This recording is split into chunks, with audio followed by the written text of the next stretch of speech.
Hello everyone, welcome back to my channel Fiza's life science. तो आज के वीडियो में अपन उन क्वेश्चंस के आंसर को देखेंगे जो क्वेश्चन अपन ने पिछले वीडियो में छोड़ दिए थे, जैसे कि डायरेक्शन ऑफ रेप्लिकेशन और प्राइमेज क्यों आरएनए पॉलीमरेज क्यों एज ए प्राइमर यूज़ हो रहा है, वहाँ पे आरएनए के न्यूक्लियोटाइड क्यों जो है वहाँ पे ऐड हो रहे हैं। ये दो क्वेश्चन के आंसर आज अपन इस वीडियो में देखेंगे। ठीक है, तो अपन डायरेक्शन से स्टार्ट करते हैं, रेप्लिकेशन के डायरेक्शन के बारे में। तो रेप्लिकेशन के डायरेक्शन के बारे में अगर मैं बात करूं तो अपन को पता है कि ठीक है, ये दो पेरेंट डीएनए हो गए और एक चीज़ अपन लिखते हैं, और ये एंटी पैरेलल होती है दोनों स्ट्रैंड। 5 प्राइम होता है और ये 3 प्राइम। और अगर ये 5 प्राइम है तो चूंकि ये एंटी पैरेलल है तो ये इधर 3 प्राइम आ जाएगा और इधर 5 प्राइम आ जाएगा।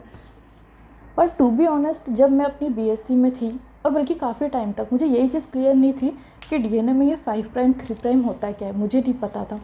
तो मैं वही सोच के मतलब अपना वीडियो बनाती हूँ कि मुझ जैसे भी काफ़ी स्टूडेंट होंगे जो बिल्कुल बेसिक ही नहीं जानते हैं, लेकिन धीरे धीरे अगर अपन समझते हैं तो वो बेसिक क्लियर हो जाते हैं ना, तो आगे जाके बड़े कॉन्सेप्ट समझना बहुत ईजी हो जाता है अपने लिए। ठीक है, तो अगर ठीक है मतलब इस तरीके से 5 प्राइम हो गया, 3 प्राइम हो गया, और मैं बोल दूं कि रेप्लिकेशन का डायरेक्शन जो होता है वो 5 प्राइम टू 3 प्राइम होता है। अगर जो कोई अब जो मान ले ये डॉटर डीएनए बन रही है, यहाँ पे ये डॉटर डीएनए बनना शुरू हुआ है, यहाँ पे ये बन गया, ये डॉटर डीएनए बन गया है। ठीक है, तो अब अपन को पता है ये एंटी पैरेलल होगा, तो इधर लिख देंगे अपन, सॉरी इधर लिख देंगे अपन 3 प्राइम 5 प्राइम 5 प्राइम 3 प्राइम, क्योंकि 5 प्राइम है तो इधर 3 प्राइम होगा, इधर 3 प्राइम है तो 5 प्राइम एंटी पैरेलल होती है इसलिए। ठीक है, तो इस तरीके से तो मैं बोल सकती हूँ और मैं ये बन गया। और इस तरीके से अगर मैं आपको बता दूँ कि रेप्लिकेशन का डायरेक्शन जो है 5 प्राइम टू 3 प्राइम होता है भैया, इस डायरेक्शन में सिंथेसिस होता है कि ये इधर से इधर की ओर बनती हुई आई, ये स्ट्रैंड इस डायरेक्शन से इधर की ओर चलती गई। पर मुझे नहीं लगता है कि बस इतना बताने से हर एक बच्चे का कॉन्सेप्ट क्लियर हो जाएगा, या हर एक बच्चा इतना वो होता है कि उसको सब बेसिक क्लियर होते हैं उसके। ठीक है, तो मैं बिल्कुल स्टार्ट से बताऊंगी कि डीएनए न्यूक्लियोटाइड से बनता है, किस तरीके से न्यूक्लियोटाइड ऐड होते हैं, 5 प्राइम क्या है, 3 प्राइम क्या है। तो अगर आपको अच्छे से आपके इस चीज़ को लेके कॉन्सेप्ट क्लियर है तो आप ये वीडियो को स्किप कर सकते हैं, और नहीं तो आप ये वीडियो को आगे देख सकते हैं। तो डीएनए बनता कैसे है अगर उसके बारे में अपन देखें तो अपन को पता होना चाहिए। अगर कोई अपन को वॉल क्रिएट करनी है सबसे पहली बात, तो अपन क्या एक के बाद एक ईंटों को एक के ऊपर एक रखते जाएंगे, इस तरीके से वॉल क्रिएट हो जाएगी। एग्जैक्टली द सेम वे अगर डीएनए का एक टेम्पलेट बनना है, एक स्ट्रैंड बनना है, तो उसके लिए एक के बाद एक न्यूक्लियोटाइड आपस में जुड़ते जाते हैं और डीएनए का एक स्ट्रैंड बन जाता है। अब न्यूक्लियोटाइड जो होता है उसको बनने के लिए भी क्या क्या चाहिए होता है, तो सबसे पहले 5 कार्बन शुगर चाहिए होती है जो कि डीऑक्सीराइबोस शुगर हो गई। साथ में बेस चाहिए होते हैं। बेस कौन कौन से होते हैं, एडिनिन हो गया, गुआनिन हो गया, साइटोसिन हो गया, थाइमिन हो गया। ठीक है, उसके बाद अपन को फॉस्फेट चाहिए होता है। तो ये जब तीनों आपस में जुड़ते हैं ना तो ये न्यूक्लियोटाइड बनाते हैं।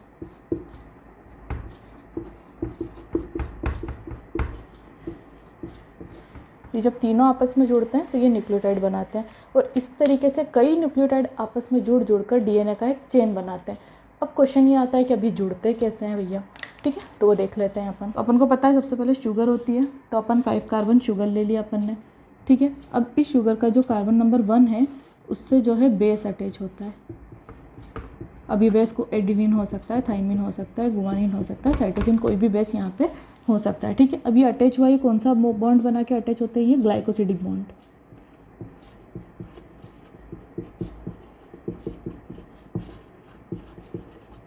ठीक, ग्लाइकोसिडिक बॉन्ड बना के बेस अटैच हो गए। अब आएंगे अपने फॉस्फेट, तो ट्राइफॉस्फेट होते हैं ये। ठीक है,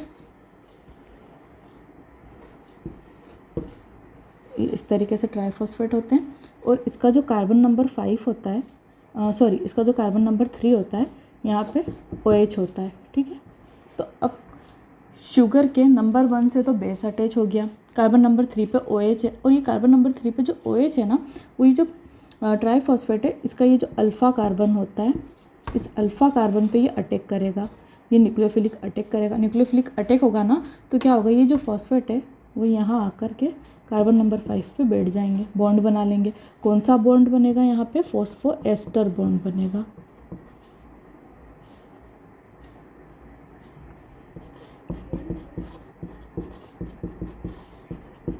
फॉस्फो एस्टर बॉन्ड बन गया। देखो क्या होता है, ये जो 3 प्राइम पर जो OH है ना वो न्यूक्लियोफिलिक अटैक करेगा, किस पे, अल्फा कार्बन पे, अल्फा कार्बन पे ही न्यूक्लियोफिलिक अटैक करेगा। इसने न्यूक्लियोफिलिक अटैक करा तो अब ये जो फॉस्फेट है वो यहाँ जा कर के बैठ गया, ठीक है, वो यहाँ जा कर के बैठ गया। अब ये 2 फॉस्फेट है वो यहाँ से रिमूव हो जाएंगे, वो चले जाएंगे, ठीक है। तो अपना एक न्यूक्लियोटाइड अगर इसको मैं रब कर दूँ तो अपना एक न्यूक्लियोटाइड कुछ इस तरीके से दिखेगा, ठीक है, जिसमें एक फॉस्फोएस्टर बॉन्ड होगा, फॉस्फोएस्टर बॉन्ड से फॉस्फेट जुड़ा होगा, ग्लाइकोसिडिक बॉन्ड से बेस जुड़ा होगा, ये अपना एक न्यूक्लियोटाइड बन गया। अब एक न्यूक्लियोटाइड दूसरे न्यूक्लियोटाइड से आपस में कैसे जुड़ता है अपन वो देखते हैं, ठीक है। तो फिर से एक अपनी शुगर होगी 5 कार्बन,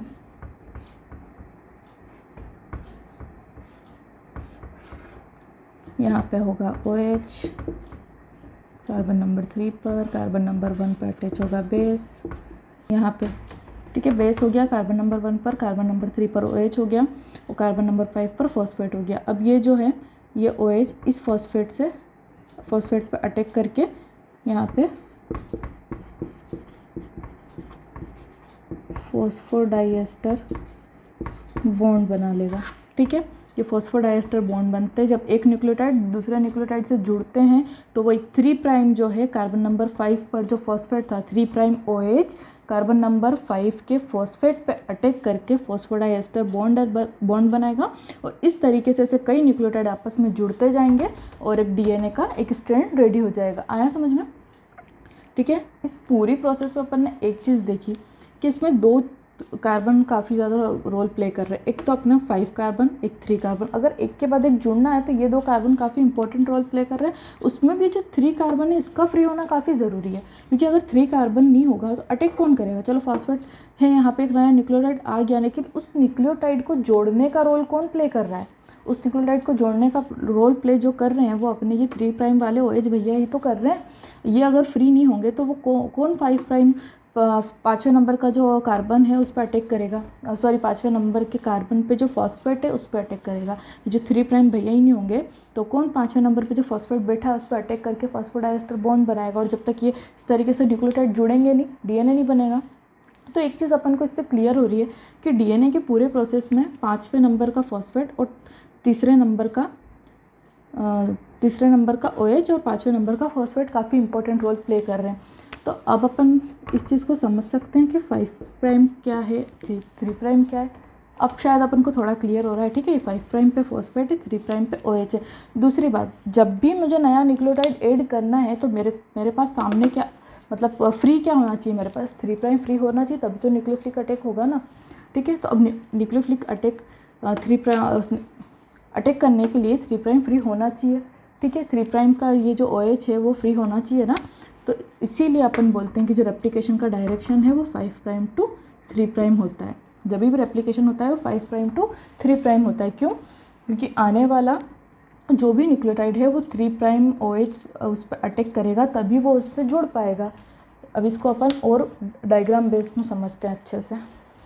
ये अपना पेरेंट स्ट्रैंड हो गया, ठीक है। ये 2 टेम्पलेट हो गए, 5 prime to 3 prime, 3 prime to 5 prime. अब एक नया मान लो DNA सिंथेसिस हो गया भाई, ये बन गई ये इसके कॉम्प्लीमेंट्री इसने इसको कॉपी कर लिया, इसके कॉम्प्लीमेंट्री इसने इसको कॉपी कर लिया। अब अपन को पता है एंटी पैरेलल बनते हैं, ये तो इधर 5 प्राइम है, इधर 3 प्राइम कर देते हैं, इधर 5 प्राइम कर देते हैं, अगेन 5 प्राइम 3 प्राइम। सो अब अगर मैं आपसे पूछूं कि ये जो सिंथेसिस हुआ है, ये जो नई स्ट्रैंड बनी है, तो वो इधर से बनते हुए इधर आई है या इधर से उधर गई है, मतलब 5 प्राइम टू 3 प्राइम आई है या 3 प्राइम टू 5 प्राइम। तो अब आपके दिमाग में क्लियर होना चाहिए कि रेप्लिकेशन का डायरेक्शन जो है 5 प्राइम टू 3 प्राइम होता है, ठीक है। रेप्लिकेशन का डायरेक्शन जो है सिंथेसिस के बेसिस पे बात करें कि जो न्यू स्ट्रैंड है वो किस डायरेक्शन में सिंथेसिस हो रही है, तो वो 5 प्राइम टू 3 प्राइम, ठीक है। 5 प्राइम टू 3 प्राइम इस डायरेक्शन में सिंथेसिस होगा। अब इस डायरेक्शन में सिंथेसिस हो रहा है तो फिर देखो ये जो स्ट्रैंड है अपन बोल सकते हैं कि भाई इस तरीके से चलती हुई आई है ये, ठीक है। और इस स्ट्रैंड की बात करें तो इसका 5 प्राइम टू 3 प्राइम इधर क्यों है, इसके 3 प्राइम इधर है, तो ये इस डायरेक्शन में शायद अब आपको समझ में आया होगा कि 5 प्राइम 3 प्राइम का क्या है ये 5 प्राइम 3 प्राइम, और क्यों 5 प्राइम टू 3 प्राइम होगा। क्योंकि अपन को जब भी कोई नया न्यूक्लियोटाइड ऐड करना है तो अपने लिए 3 प्राइम OH का फ्री होना बहुत ज़रूरी है। अगर 3 प्राइम OH फ्री नहीं होगा तो आने वाले न्यूक्लियोटाइड की जो फॉस्फेट है उस पर अटैक कौन करेगा, और जब तक अटैक नहीं होगा फॉस्फोडाइएस्टर बॉन्ड नहीं बनेगा, और बॉन्ड नहीं बनेगा तो DNA कैसे बनेगा।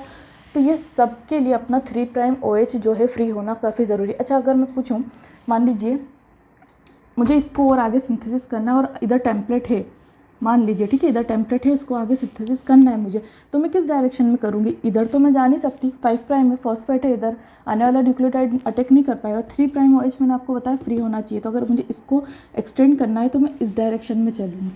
एग्जैक्टली द सेम वे अगर मुझे अपनी जो डॉटर इसको एक्सटेंड करना है, आगे बढ़ाना है, तो इधर 3 प्राइम है, मुझे इस डायरेक्शन में चलना पड़ेगा। आ रही है आपको समझ में कि अगर अपन को DNA सिंथेसिस करना है तो 3 प्राइम OH फ्री होना ज़रूरी है। इसीलिए रेप्लिकेशन का डायरेक्शन 5 प्राइम टू 3 प्राइम होगा। और 5 प्राइम टू 3 प्राइम क्यों होगा ये भी मैं आपको अभी बता चुकी हूँ कि न्यूक्लियोटाइड किस तरीके से ऐड होते हैं, कौन सा कार्बन पे क्या होता है और किस तरीके से वो एक दूसरे पे अटैक करते हैं। तो ये चीज़ अब शायद आपको क्लियर हो गई हो कि रेप्लिकेशन का डायरेक्शन 5 प्राइम टू 3 प्राइम क्यों होता है। ठीक है, तो अपन ने रेप्लिकेशन के डायरेक्शन के बारे में देख लिया। अब अपन प्राइमर या प्राइमेस के रोल पे जाने से पहले अपन कुछ चीज़ें और देखते हैं। एक तो ओकाज़ाकी फ्रेगमेंट क्या होते हैं, लीडिंग और लैगिंग स्ट्रैंड क्या है, रेप्लिकेशन फॉर्क क्या है, रेप्लिकेशन बबल क्या है। ये छोटे छोटे से कुछ टर्म्स है जो अपन को क्लियर होने चाहिए, ताकि फिर अपन जब यूकैरियोट्स और प्रोकैरियोट का जब रेप्लिकेशन पढ़ें और इस तरीके के जब वर्ड आए तो आपको कोई दिक्कत नहीं होनी चाहिए। रेप्लिकेशन का डायरेक्शन देखा अपन ने, पर अब वो किस तरीके से चेन बन रही है उसको अपन और डीपली देखते हैं। ठीक है, तो अगर रेप्लिकेशन बबल के बारे में मैं आपको बताऊं तो रेप्लिकेशन बबल कुछ भी नहीं, जब अपन 2 स्ट्रैंड को अनवाइंड करते हैं तो इस तरीके से वो एक बबल का फॉर्म ले लेती है। हाइड्रोजन बॉन्ड इनके ब्रेक होते हैं आपस में, ये एक दूसरे से चिपकी भी होती हैं, फिर ऐसे एक जगह से वो अलग होने लगती है। ठीक है, तो इस तरीके से जब वो अलग होती हैं तो एक बबल का फॉर्म लेते हैं और इसी को रेप्लिकेशन बबल बोलते हैं, और कुछ भी नहीं है। दूसरा रेप्लिकेशन फॉर्क। तो रेप्लिकेशन फॉर्क के बारे में अपन बात करें तो देखो, DNA मतलब सॉरी हेलिकेज इधर की तरफ अनवाइंड हो रहा है। तो इसको अगर आप जूम करके एक अच्छे से देखें, देखो इतने हिस्से को अगर मैं बताऊं तो कुछ इस तरीके से होता है और दूसरी स्ट्रैंड का वो हिस्सा कुछ इस तरीके से। ठीक है, तो ये जो स्ट्रक्चर ये जो बन रहा है कि आधा जो है वो खुल चुका है, जो स्ट्रैंड इनके हाइड्रोजन बॉन्ड ब्रेक हो चुके हैं, आपस में स्ट्रैंड अलग हो चुकी है, तो वो हिस्सा, और जहाँ पे ये अभी अटैच है हाइड्रोजन बॉन्ड से वो हिस्सा, जब इस तरीके से ये दोनों आपस में मिलते हैं ना तो ये चीज़ कहलाती है रेप्लिकेशन फॉर्क। ये इस तरीके से, ठीक है, तो ये कुछ नहीं टर्म से, खाली अगर कभी आप इस तरीके से पढ़ो तो आपको पता होना चाहिए कि रेप्लिकेशन बबल किसे बोलते हैं और रेप्लिकेशन फॉर्क किसे बोलते हैं। तो अपन ने रेप्लिकेशन फॉर्क और रेप्लिकेशन बबल क्या होते हैं वो तो देख लिया। अब अपन चलते हैं कि दोनों स्ट्रैंड बनती कैसे हैं उसके ऊपर। ठीक है, तो दोनों स्ट्रैंड बनती है तो पहले आप इस डायग्राम को थोड़ा अवॉइड करके ऊपर ये जो छोटू डायग्राम है उस पर फोकस करो कि मान लीजिए ये कोई स्टार्ट साइट थी। ठीक है, यहाँ पे प्राइमर आया, उसने कुछ न्यूक्लियोटाइड ऐड करे और पॉलीमरेज ने उसको इलोंगेट कर दिया। ठीक, पर प्राइमर सिर्फ एक तो स्टार्ट साइट से बाइंड होता है और एक जहाँ एंड मतलब जितना हेलिकेज अनवाइंड कर चुका है उसका जो एंड होता है, जैसे अभी हेलिकेज ने इतना अनवाइंड करा, इसका एक ये एंड है ना, तो एक बार प्राइमर यहाँ भी आके बाइंड होगा। ठीक है, फिर इसका इलोंगेशन होगा तो ये यहाँ तक। लेकिन अब ये इलोंगेट हुआ, प्राइमर ऐड हुआ और ये बनना शुरू हुआ, तो ये यहाँ आके ये रुकेगा ना, क्योंकि ये ऑलरेडी बन चुका है, तो ये यहाँ आके रुक जाएगा। फिर अब इस डायग्राम पे आओ, एट द सेम वे जैसे कि ये यहाँ पे था, इतना बना, मान लीजिए ये जो प्राइमर था वो यहाँ कहीं था और इस तरीके से उसने इसको यहाँ तक फॉर्म कर दिया, यहाँ आके रुक गया। लेकिन पहले यहाँ तक था, अब ये चीज़ और ओपन हुई, ये जो बबल था ये बबल और ओपन हुआ। देखो मान लीजिए ये बबल और ओपन हुआ आगे जाके,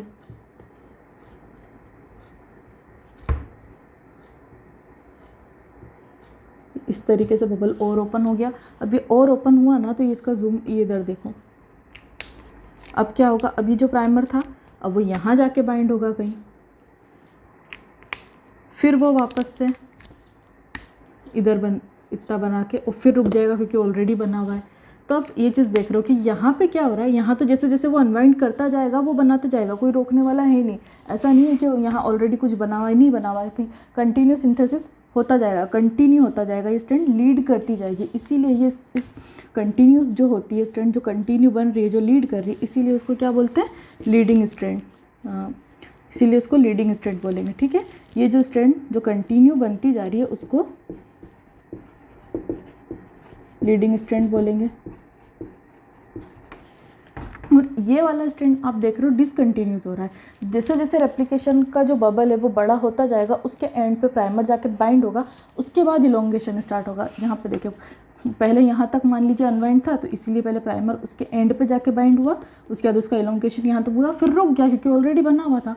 देन थोड़ा और ओपन हुआ, उसके वहाँ पे एंड पे जाके वो बाइंड हुआ। देन अगर इस तरीके से मान लीजिए ये और ओपन हुआ, मान लीजिए ये इस तरीके से ओपन हुआ, ये इस तरीके से और ओपन हो गया। ठीक है, तो अभी प्राइमर क्या करेगा, अभी फिर प्राइमर इधर इसके जो एंड है वहाँ जाके बाइंड होगा और यहाँ से यहाँ तक का फिर से सिंथेसिस होगा। तो ये देख रहा है डिसकंटिन्यूस है, बीच बीच में ये जो स्ट्रैंड है वो लैग कर रही है, बन रही है रुक रही है, बन रही है रुक रही है, इस तरीके से हो रहा है। तो इसीलिए ये जो स्ट्रैंड होता है ना वो लैगिंग स्ट्रैंड कहलाता है।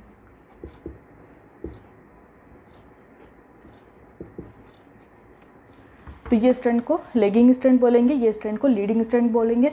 और एक बहुत बड़ा मतलब वो रहता है दिमाग में कन्फ्यूजन कि क्या सिर्फ एक स्ट्रैंड पे लीडिंग और लैगिंग बनता है या दूसरे, तो दोनों स्ट्रैंड पे लीडिंग और लैगिंग दोनों ही फॉर्म होती है, दोनों ही स्ट्रैंड पे। बस एक चीज़ हमेशा माइंड में रखना कि जो ओरिजिन साइड से 5 प्राइम की ओर होगा ना उसको अपन बोलेंगे आगे की तरफ। ये जो ओरिजिन है इस इधर 5 प्राइम है, तो मैं बस बिना देखे इधर कंटिन्यूस जो अपना लीडिंग स्ट्रैंड बन रहा है वो इस तरीके से फॉर्म कर दूँगी।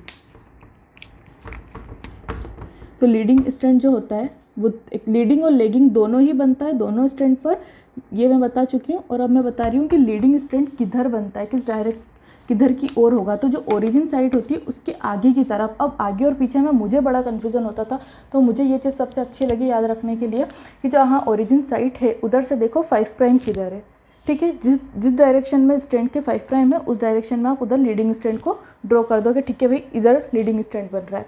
ठीक है, अब देखो इधर 5 प्राइम था ओरिजिन के इस साइड पे, तो यहाँ पे लीडिंग स्ट्रैंड बना था, इधर 5 प्राइम है तो इधर यहाँ लीडिंग स्ट्रैंड बन रहा है। अब जाहिर है जिस तरीके से लैगिंग इधर बना इसी तरीके से लैगिंग इधर बनेगा कि मान लीजिए पहले इधर कहीं होगा, इतना खुला होगा तो प्राइमर इधर बाइंड हुआ होगा। ठीक, और इतना इसका इलोंगेशन हुआ होगा। उसके बाद फिर प्राइमर भैया थोड़ी इतनी दूरी पर आकर के कहीं बैठ गए होंगे और इनके काम को पूरा फिर पॉलीमरेज में करा हुआ, यहाँ तक इनको घसीट के लाए होंगे। फिर से प्राइमर अब यहाँ तक खुल चुका है तो प्राइमर यहाँ कहीं बाइंड हुआ होगा और इस तरीके से ये बन रहा होगा। तो लीडिंग और लैगिंग दोनों ही जगह बन रही है। लीडिंग किस डायरेक्शन में बनेगी, जो अपनी टेम्पलेट है उसका जहाँ 5 प्राइम होगा उस डायरेक्शन में वो बनती जाएगी। टेम्पलेट डीएनए के 5 प्राइम ओरिजिन साइड से 5 प्राइम देख लो और उधर लीडिंग बना दो, उसके बाद लैगिंग देख लो आप। ठीक है, तो ये लीडिंग और लैगिंग का फंडा होप आपको क्लियर होगा। चलो मैं आपसे क्वेश्चन पूछती हूँ, तो आप अपने आप को एनालाइज करना कि आप उतना समझ पाए हो जितना मैंने बताया या नहीं।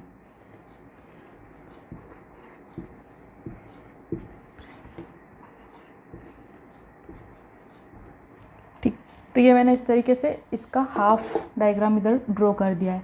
ठीक है, इसका आधा स्ट्रक्चर इधर बनाया है। ये पेरेंट डीएनए हो गया अपने, ये 5 प्राइम हो गया, 3 प्राइम हो गया, 3 प्राइम 5 प्राइम, और ये ओरिजिन यहाँ से रेप्लिकेशन स्टार्ट हो रहा है, ये ओरिजिन है। तो आप मुझे बता सकते हैं कि अब इसमें किधर लीडिंग बनेगा और किधर लैगिंग बनेगा। बहुत सिंपल है, मैंने बताया था कि ये जो ओरिजिन है अपना उधर से 5 प्राइम की ओर देख लो। अब ओरिजिन से मैं इधर की ओर चलूँगी तो इधर तो 3 प्राइम है, इधर की ओर चले इधर 5 प्राइम है, तो जाहिर है लीडिंग इधर ऐसे कहीं बन रहा होगा और ये स्ट्रैंड जो है वो लैग करेगी, इधर इस तरीके से लैगिंग स्ट्रैंड बनेगी। और एग्जैक्टली द सेम वे इस अगर इसका फिर अपन इसको अगर पूरी तरीके से मैं आपको ड्रॉ कर दूँगी, मान लीजिए मैंने ये पूरी तरीके से इसको बना दिया। ठीक है, तो अब ये लैग करे, इधर लैगिंग बन जाएगी, इधर इसका 3 प्राइम हो गया, इधर इसका 5 प्राइम हो गया, और ये इस तरीके से, और लीडिंग इसका इधर होगा। ठीक है, नीचे वाली स्ट्रैंड का लीडिंग इधर होगा, क्योंकि मैं आपको पहले भी बता चुकी हूँ, अभी फिर बता रही हूँ कि लीडिंग जो है ओरिजिन साइड के आगे की तरफ, मतलब ओरिजिन से जिधर 5 प्राइम होगा उधर की तरफ अपन लीडिंग बनाते हैं। ठीक है, तो इतना अगर आपको क्लियर है तो आपको ये चीज़ समझ में आ गई होगी कि किस तरीके से न्यूक्लियोटाइड ऐड होते हैं, किस डायरेक्शन में होते हैं, लीडिंग स्ट्रैंड क्या है, लैगिंग स्ट्रैंड क्या है। साथ में अपन ने रेप्लिकेशन फॉर्क और रेप्लिकेशन बबल जो टर्म्स है उनको भी क्लियर कर लिया है।